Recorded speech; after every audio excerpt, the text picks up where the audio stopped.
Bom dia.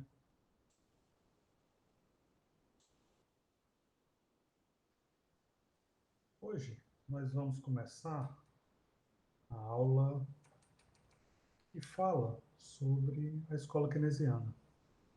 Obviamente, a escola keynesiana tem esse nome em função da importância de Keynes para a economia, depois que ele escreveu seu livro clássico, em 1936, uma série de economistas no mundo inteiro começou a estudar as contribuições de Keynes e começou a tentar adotar esse instrumental elaborado por Keynes para tentar descobrir se uma recessão da forma como Keynes pretendia combater poderia ser praticada pelos governos de seus países. Então, a ideia básica do livro de Keynes, apesar de ter sido chamado da teoria geral, era, na verdade, uma teoria bem particular de como combater uma recessão profunda, como impedir uma recessão profunda de se tornar uma grande depressão.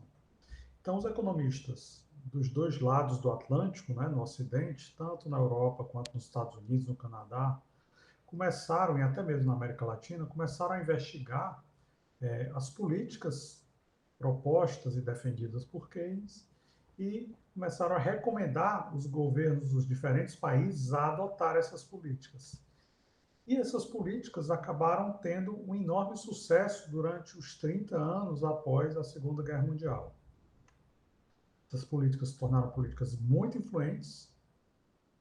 E aí, em função dessa influência, dois economistas, o economista inglês John Hicks e o economista americano Alvin Hansen, resolveram pegar as ideias do livro de Keynes e tentar pôr numa metodologia que os economistas já estavam utilizando há um bom tempo, que era a economia matemática. Então, eles puseram as ideias de Keynes em modelos e esses modelos acabaram sendo consolidados naquilo que passou a ser chamado de modelo ISLM. Então, o modelo ISLM se trata de um modelo que vê o equilíbrio no mercado de bens, que é a curva IS, e o equilíbrio no mercado monetário, que é a curva LM. A ideia básica é que, como o Keynes estava muito preocupado com uma fraqueza da demanda agregada quando houvesse uma recessão profunda, então o modelo ISLM procura investigar as consequências para a demanda agregada dessas políticas, de tentar fazer com que haja um equilíbrio no mercado de bens, ou seja, o viés, e um equilíbrio no mercado monetário, a curva LM. A ideia básica das contribuições de Hicks e Hansen era que o John Hicks pensava o seguinte: os consumidores são maximizadores de utilidade e eles se deparam com uma restrição orçamentária, que é o quê? Suas rendas. Né? Então, eles vão tentar utilizar suas rendas para consumir e eles procuram maximizar a utilidade dessas rendas, ou seja, tentando consumir os diferentes bens, procurando fazer diferentes cestas de bens para consumir o máximo de bens para obter o máximo de utilidade. Então, esse processo de maximização de utilidade, consumir o máximo possível de bens, o que acontece quando os preços dos bens variam, ou quando a renda do consumidor varia? John Hicks mostrou que a decorrência disso são dois efeitos, o chamado efeito renda e o efeito substituição. Junto com Alvin Hansen, o Hicks procurou analisar a curva IS. Certo? Como seria a curva IS? A curva IS seria uma curva onde as empresas vão investir, aqui é uma curva de 45 graus, né, porque tem investimento em ambos os eixos. Esse investimento ele tem que igualar a poupança. Então, a poupança vai ser função de quê? Aqui, a curva da poupança é função da renda. Quanto maior a renda, mais as pessoas terão condições de poupar. Quanto menor a renda, menos as pessoas terão condições de poupar. Então, essa curva da poupança, ela é função da renda, ela vai interagir com essa curva aqui do investimento, certo? Quando a gente pega o investimento e põe no eixo horizontal investimento e no eixo vertical a taxa de juros, o que a gente vê é que a função investimento, ela será terá inclinação negativa com relação à taxa de juros. Então, quando a taxa de juros subir, o investimento vai cair. Quando a taxa de juros cair, o investimento vai subir. Certo? Então, juntando essas três curvas, a gente tem como resultado a curva IS, que é a curva do equilíbrio no mercado de bens. Ou seja, dado a igualdade entre a função poupança e a função investimento, a gente vai construir essa curva I de investimento, S de poupança, é a curva que equilibra o mercado de bens. Ou seja, dado uma determinada taxa de juros e dado uma determinada renda, eu tenho um coordenado de taxa de juros de renda que vai me dar um ponto em cima da curva IS, ou seja, significa o quê? Todos os bens e serviços ofertados serão demandados e serão consumidos.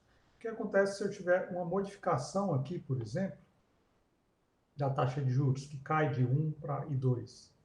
Se ela cair de 1 para I2, está atrelado a um investimento maior. E esse investimento maior aqui vai significar o quê?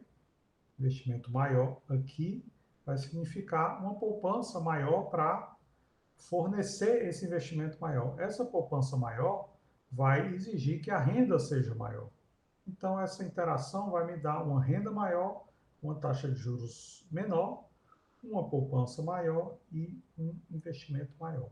Então, essa é a interação que faz com que, se o mercado de bens e serviços estiver equilibrado, eu terei um ponto que será em cima dessa curva IS, sempre tendo uma interação entre poupança ou investimento. Né? Quaisquer que forem os pontos de equilíbrio da poupança, isso vai gerar um ponto de equilíbrio de investimento e vai gerar um ponto de equilíbrio de taxa de juros e, por fim, se relacionar com pontos de equilíbrio da renda nacional, certo? Então, esse é o modelo IS, que representa o equilíbrio no mercado de bens e serviços, certo? E o modelo LM, o que é que ele vai me dizer? Basicamente, o modelo LM me diz o seguinte: eu tenho aqui a demanda por moeda pode ser ou demanda por especulação ou demanda por transação, né? Essa relação é negativa porque quanto mais as pessoas demandarem moeda para fazer transações, menos elas utilizarão moeda para fazer especulação. Quanto menos quando elas reduzirem a demanda por moeda para transação, aumentarão a demanda por moeda para especulação, certo? Aqui a demanda por transação vai ser a função da renda. Quanto maior a renda, mais as pessoas vão demandar moeda para a transação, que é o quê? Aquele papel moeda que fica no bolso das pessoas para as pessoas comprarem bens e serviços, certo? Se as pessoas tiverem uma renda menor, tenderão a demandar menos moeda para a transação, por quê? A pessoa que tem uma renda de 10 mil vai demandar bastante moeda para fazer trocas. Já quem tem uma renda de 1.000 apenas vai demandar muito menos moeda, certo? O que vai fazer com que a demanda especulativa seja maior ou menor? Isso vai depender da taxa de juros, né? Quando a taxa de juros subir, as pessoas vão investir mais moeda, usar mais moeda para especular e menos moeda para transacionar, né? Quando a taxa de juros cair, mais moeda para transacionar e menos moeda para especular. Com isso, essa modificação, taxa de juros maior ou menor, vai me dar o quê? Um equilíbrio na renda. A curva LM, ao contrário da curva IS, ela tem, quando o eixo vertical for taxa de juros e o eixo horizontal for renda, a curva LM mostra uma relação positiva entre renda e taxa de juros. Quanto mais alta for a taxa de juros, maior vai ser a renda, porque mais as pessoas vão utilizar suas rendas para investir em ativos financeiros, certo? Quanto menor for a taxa de juros, menor vai ser a renda, porque menos as pessoas utilizarão suas rendas para investir em ativos financeiros. Quando a gente olha para a curva IS, é o contrário, né?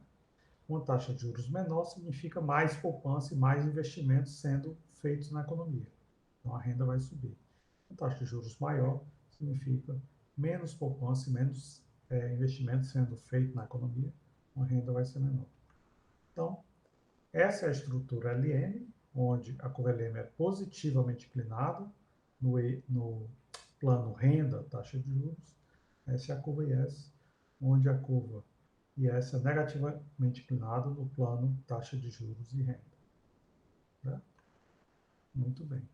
Então, a gente tem esse modelo, que é o modelo ISLM, que foi um modelo desenvolvido pelo americano economista Alvin Hansen e pelo economista inglês John Hicks, usando as ideias do Keynes. Né?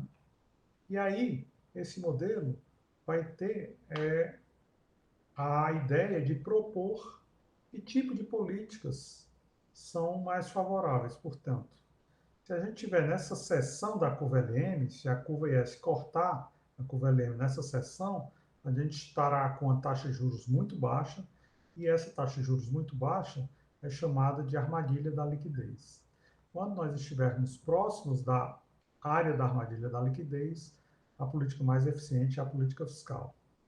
Já se a gente tiver numa parte da curva LM que estiver próximo da vertical, essa parte bem elevada da curva LM, seria a área clássica ou neoclássica, a melhor política a ser praticada é a política monetária. A política fiscal não deve ser praticada, é a política monetária que deve ser a política praticada. Então, esse modelo ISLM se tornou um modelo muito popular nos 30 anos depois da Segunda Guerra Mundial, onde esse modelo era utilizado para investigar vários problemas, como, por exemplo, Alvin Hansen se preocupou com o problema da chamada estagnação secular, que Keynes previu, outros economistas, como Kuznets, também trabalhou a questão da estagnação secular, e, assim como Keynes, Hansen propôs, para combater a estagnação secular, um processo de utilização de aumentos de gasto do governo para prevenir essa possibilidade da economia se estagnar. E como se daria esse processo de aumento dos gastos do governo? Esse aumento dos gastos do governo iriam deslocar a curva IS para cima e para a direita, fazendo com que a taxa de juros subisse e a renda também subisse, de forma a combater a estagnação secular e provocando aquilo que ficou sendo chamado na literatura de efeito de deslocamento. O que é o efeito de deslocamento? Em inglês é chamado de crowding out, que é quando se aumenta os gastos públicos e se deslocam a curva IS para cima e para a direita, então a renda sobe com a substituição do investimento privado pelo gasto público. Muito bem. Hicks e Hansen, portanto, deram enormes contribuições para a economia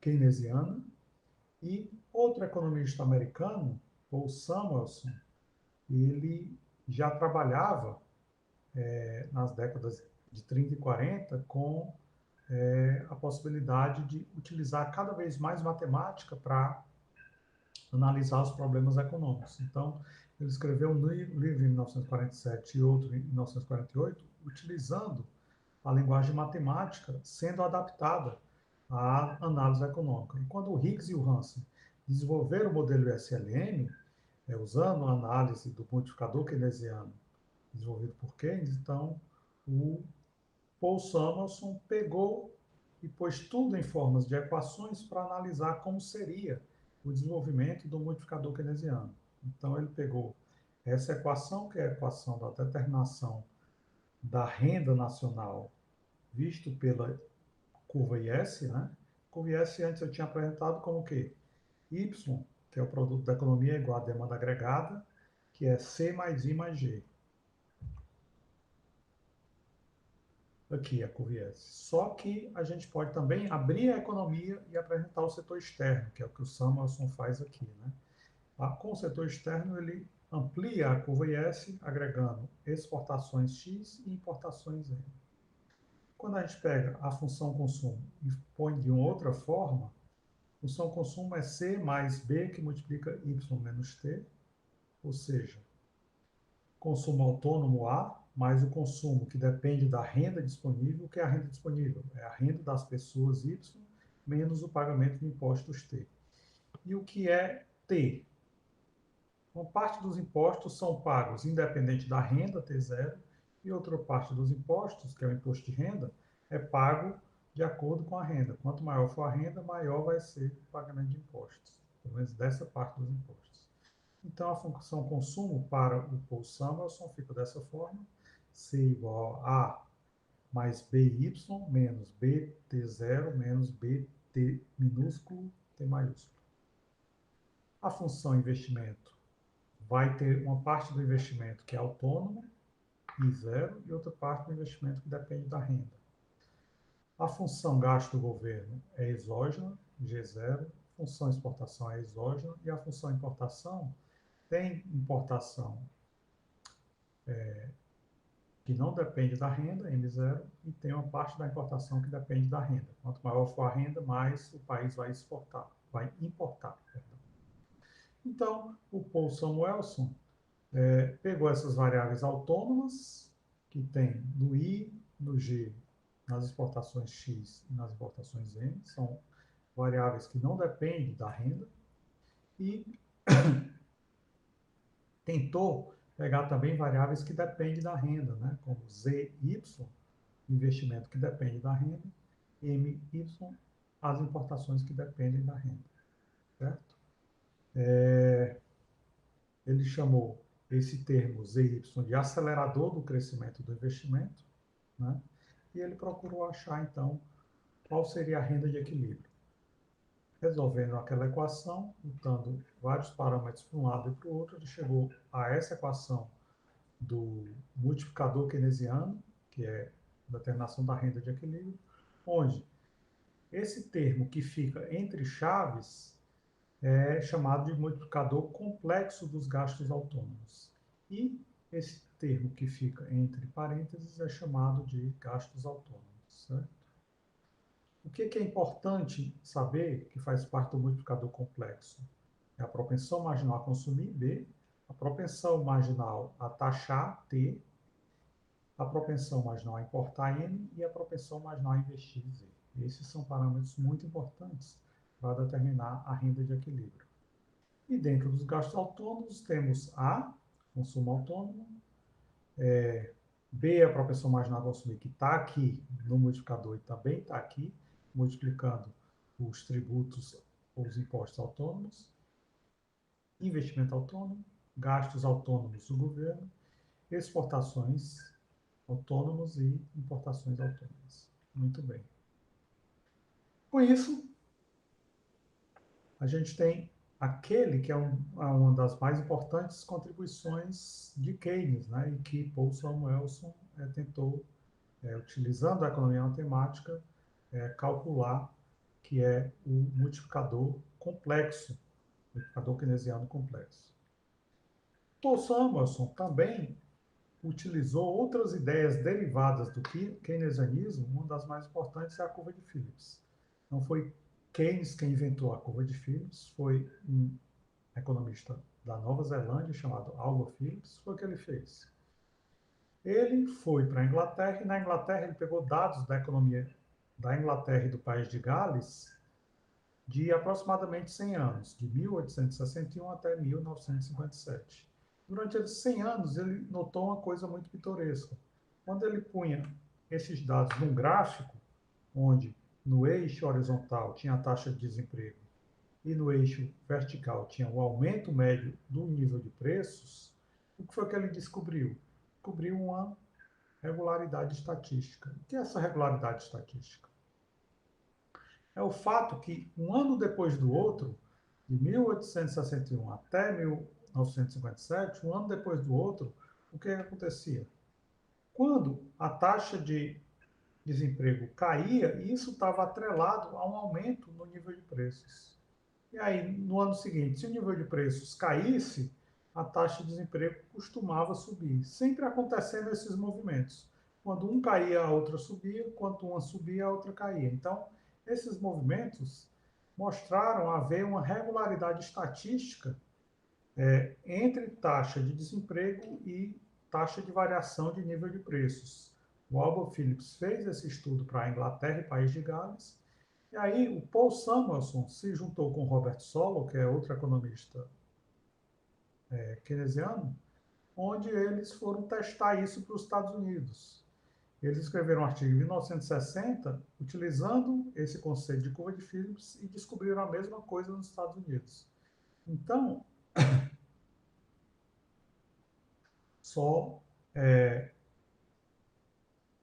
fizeram isso para os Estados Unidos e constataram que havia esse trade-off também para os Estados Unidos. A partir disso, os formuladores de políticas econômicas começaram a pensar no seguinte: o que a gente faz quando a gente tem uma taxa de inflação muito alta? E a gente quiser diminuir a taxa de inflação. A gente está em uma taxa de inflação aqui de 4,5%, é muito alta. Vamos tentar diminuir a taxa de inflação para zero. O que é que vai acontecer se a gente tiver sucesso em praticar uma política monetária para diminuir essa taxa de inflação para zero? Aqui, a taxa de desemprego é 3%. Se a gente fizer esse esforço, talvez a taxa de desemprego vai subir para 5,5%. Então, esse é um problema, né? E se a taxa de desemprego está em 5%, se a gente quiser diminuí-la para 4%, o que é que vai acontecer? A gente tem que esperar uma taxa de inflação que está em aproximadamente 1% subir para 2%. Né? Então, a ideia é, se existe esse trade-off entre desemprego e inflação, os governos vão ter um problema, né? Eles vão ter que escolher. O que é que eu prefiro? Uma inflação um pouquinho mais alta para conseguir um desemprego um pouquinho mais baixo?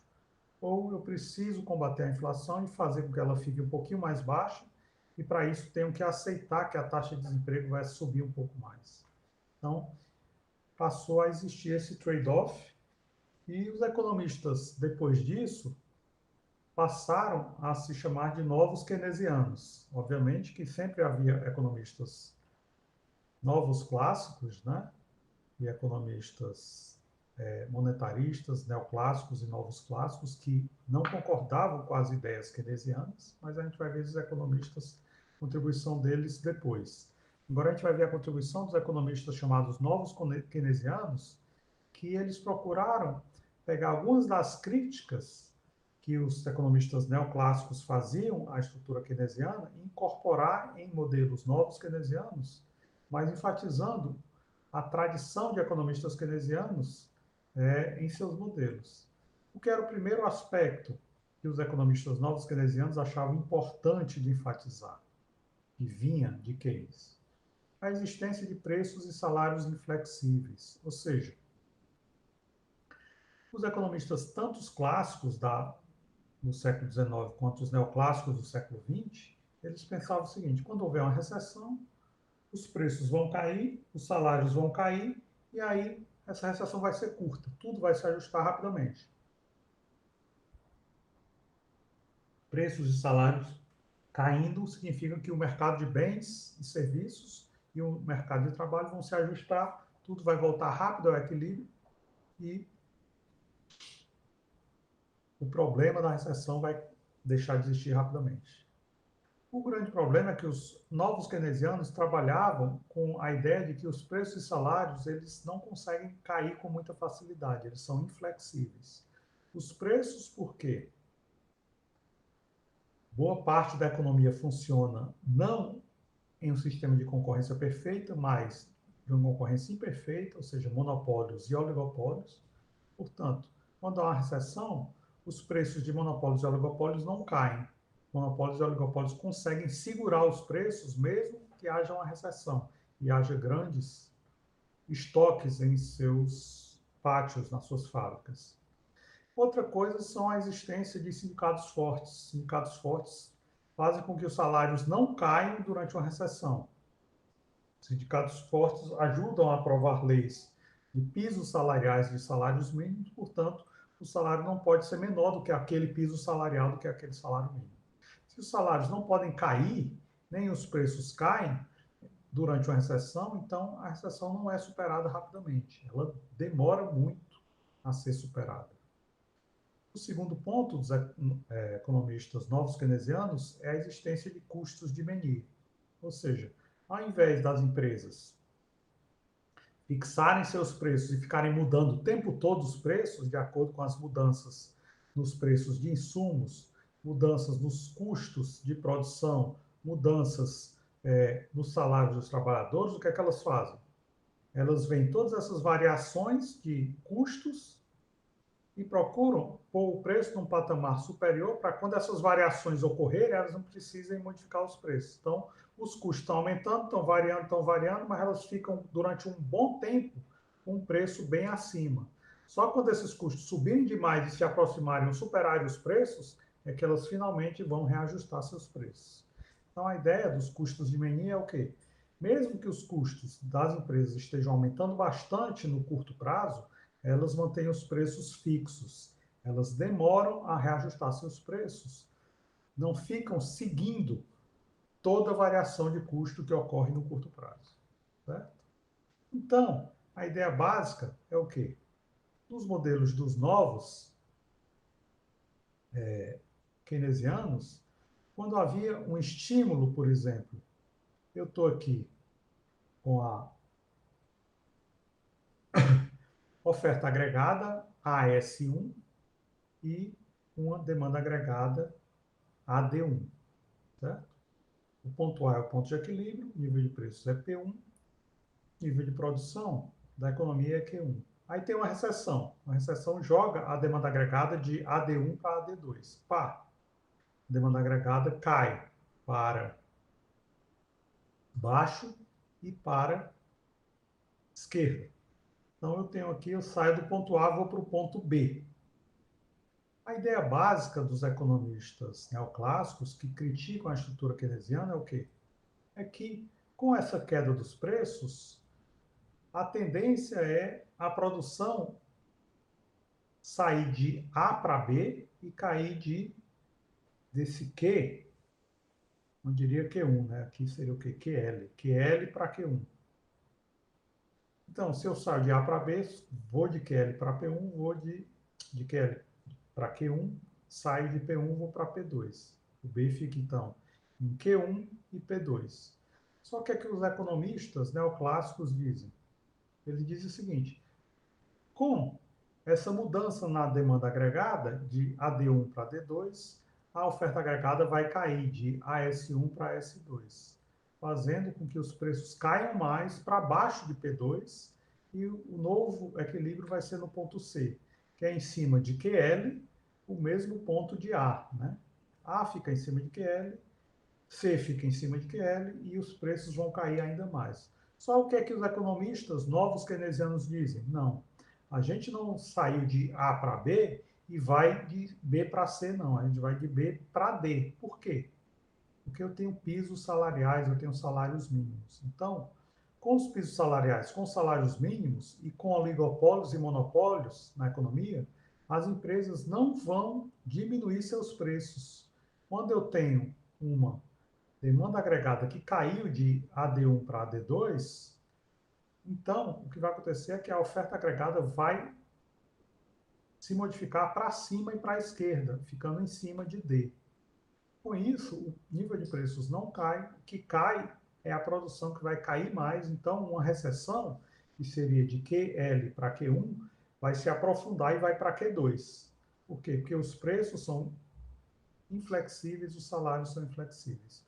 O nível de P1 permanece, é a produção que cai ainda mais.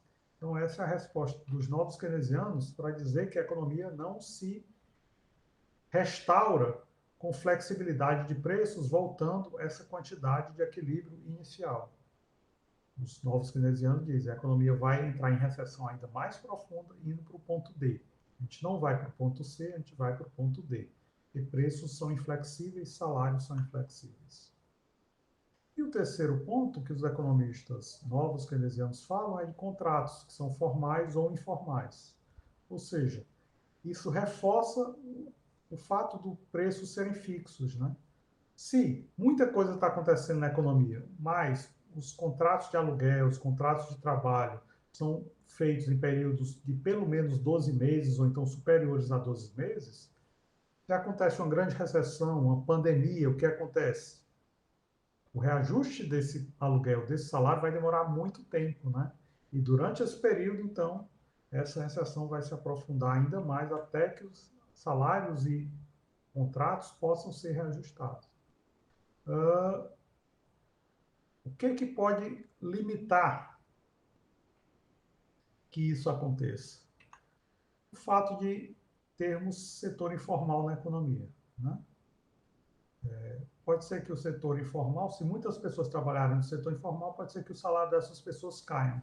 Mas, geralmente, as pessoas que trabalham no setor informal olham para o salário mínimo para concordar com um valor, embora estão trabalhando numa economia que não seria uma economia legal ou formal, muitas vezes os parâmetros da economia legal, formal, acabam sendo os parâmetros utilizados também pela economia informal, né? E por último, para finalizar a aula de hoje, a gente fala da existência do salário eficiência, que é um tipo de salário que a empresa pode pagar a um trabalhador, que é um salário acima do salário de equilíbrio de mercado. Qual seria a razão que uma empresa pagaria para os trabalhadores um salário acima da média do mercado? Primeiro, poderia ser para minimizar a negligência dos trabalhadores, ou seja, o que acontece com um trabalhador muito bom, muito competente, que ganha o salário de mercado. Se ele nota uma empresa pagando 20% a mais, ele pode pensar o quê? Opa, vou pedir demissão do meu trabalho para trabalhar nessa empresa. E aí eu vou trabalhar com muito mais competência, com muito mais afinco, que eu agora vou ganhar 20% a mais. Então, a ideia é pagar um salário mais alto do que a média do mercado, é tentar reduzir a negligência dos trabalhadores. Outro aspecto é tentar diminuir a rotatividade, né? Se as empresas pagam salário de equilíbrio do mercado, tanto faz eu trabalhar na empresa A, B ou C. Por quê? Eu vou ganhar a mesma coisa. Então, pode haver uma grande rotatividade, já que tanto faz trabalhar em qualquer empresa. Só que se a empresa D paga um salário 20% mais alto, as pessoas vão querer abandonar as empresas A, B e C para trabalhar na empresa D. Quem conseguir essa vaga na empresa D faz de tudo para não abandonar essa empresa de jeito nenhum. Com isso, os custos de recrutamento e treinamento de novos empregados vão diminuir bastante na empresa D. E por último, a gente tem a questão da reciprocidade, né? Um trabalhador que ganha mais, ele vai fazer de tudo para não ser demitido dessa empresa. Então, vai tentar trabalhar com mais afinco, com mais destreza e com mais eficiência. Com isso, a empresa ganha a fidelidade dos trabalhadores, porque os trabalhadores sentem que, ao receber mais do que a média do mercado, existe uma reciprocidade, né? Não acabou ainda. Ainda temos o modelo incluído-excluído, que é o modelo que os economistas novoclássicos, eles dizem que esse modelo é baseado em o desemprego existente, demonstrado por esse modelo, é baseado em dois fatores. Primeiro, um grupo de profissionais monta um sindicato bastante forte e estabelece um piso salarial para aquela categoria. Ou todos os sindicatos da economia conseguem passar uma lei de salário mínimo. Né? O que acontece quando existe um piso salarial? Significa que ninguém pode ganhar menos do que aquele salário. Se ninguém pode ganhar menos do que aquele salário, o que acontece com os trabalhadores que têm uma produtividade muito baixa e não conseguem ser tão produtivos a ponto de justificar um salário que é o salário mínimo? Esses trabalhadores vão ficar desempregados, né? Só quem vai conseguir emprego nessa economia é quem tiver uma produtividade pelo menos igual ao valor daquele salário ou superior, né? E, portanto, o estabelecimento de um salário mínimo ou um piso salarial é responsável por uma parte do desemprego. A outra parte do desemprego existente na economia é responsável pelo fato de haver, em meio a uma recessão, haver leis que digam que o salário dos trabalhadores não podem cair. Então, a gente tem aqui C, é o custo da empresa. O custo da empresa envolve custo com capital, K, que é a quantidade, o estoque de capital, que multiplica o aluguel do capital, R. E também tem o custo do trabalho, trabalho L, e que multiplica o salário, W. O que acontece quando há uma recessão e a empresa tem receitas caindo? Ela precisa, então, minimizar seus custos. Como é que ela minimiza o custo? Devolve maquinário e negocia uma redução no aluguel do maquinário que ainda continuar na empresa. Ela poderia também fazer a mesma coisa, né? Demitir trabalhadores ou negociar uma queda do salário desses trabalhadores. Só que o que acontece? Em muitos lugares do mundo, há leis que dizem que você paga R$ 1.000 para o trabalhador por mês, ele não pode, no mês seguinte, ganhar menos do que 1.000. Se você paga 2.000, ele não pode ganhar menos do que 2.000. Se você paga 5.000, ele não pode ganhar menos do que 5.000. Então, o salário do trabalhador não pode ser reduzido. Ele pode ou ser aumentado ou permanecer igual. Se existe essa legislação, o que acontece quando tem uma recessão e a demanda agregada se retrai? As empresas precisam diminuir custos com capital e com trabalho. Com capital, elas devolvem máquinas e equipamentos e diminuem o contrato de aluguel do capital. Com trabalho, elas não podem diminuir o salário dos trabalhadores. O que é que elas fazem? Tem que demitir, ou seja, há uma variação da quantidade de trabalhadores. Os trabalhadores são demitidos. Então, esse modelo incluído, excluído, mostra exatamente isso. Existem dois fatores que fazem com que o desemprego aumente. O primeiro é a existência de pisos salariais, o segundo é o fato dos salários não poderem cair em hipótese alguma nas legislações de alguns países. E isso pode gerar um outro modelo, que é o chamado modelo de esterese. O que é a esterese? É o fato da gente ter um nível de taxa de desemprego que vem aqui ao longo do tempo, em determinado patamar, está vindo aqui, aqui, aqui, aqui, e aí de repente tem uma recessão. O que, é que a taxa de desemprego faz? Ela sobe lá para cima. Quando a taxa de desemprego sobe lá para cima, a tendência é o quê? Ela continuar enquanto houver a recessão. E quando acabar a recessão, ela voltar a cair, não é mesmo? E voltar a ser no mesmo nível que era antes da recessão. Mas os economistas novos keynesianos disseram o quê? Existe o princípio da esterese, que é o quê? Eu estou aqui vindo num determinado nível de taxa de desemprego antes da recessão, aí tem uma recessão, a taxa de desemprego sobe, só que se essa recessão demorar demais, passar muitos e muitos anos, esses trabalhadores, ao ficarem 2, 3, 5 anos fora do mercado de trabalho, eles nunca mais vão conseguir voltar para o mercado de trabalho, reduzindo a taxa de desemprego. A taxa de desemprego pode ficar permanentemente alta. Isso é que se chama esterese, ou seja, depois da taxa de desemprego subir, ela continuar permanentemente alta, ela nunca mais voltar a cair. E aí, se isso ocorrer, não existe uma taxa natural de desemprego, que é um modelo que os economistas neoclássicos defendem. O que é que os economistas neoclássicos defendem? Aqui a taxa de desemprego está em cima da sua taxa natural, vem aqui com o passar do tempo, quando há uma recessão, a taxa de emprego sobe momentaneamente, quando acaba a recessão ela volta a cair e permanece no mesmo patamar.